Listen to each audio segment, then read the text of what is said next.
আজকে আমি আপনাদের সাথে কথা বলবো আমাদের একটা portable travel auto CPAP machine নিয়ে। যারা দেশের বাইরে যাওয়া আসা করেন, বড় মেশিন নিয়ে যাতায়াত করা একটু ঝামেলা মনে করেন, তারা চাইলে এটা সেকেন্ড মেশিন হিসেবে রাখতে পারেন এবং খুব সহজে এটা বাইরে যাতায়াতের জন্য ক্যারি করতে পারেন। এটা কোম্পানির নাম হচ্ছে স্নোর সার্কেল। আমি দেখাচ্ছি আপনাদেরকে মেশিনটা।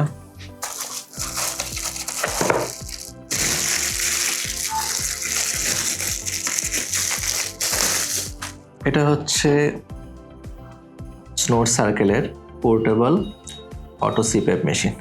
মেশিনটা দেখতে খুবই কিউট এবং কালারটা খুবই সুন্দর। আর এটার ওজন হচ্ছে মাত্র 320 গ্রাম। এটা আপনারা চাইলে খুব সহজেই ট্রাভেল করার জন্য নিতে পারেন এবং এটার প্রাইসও খুবই কম।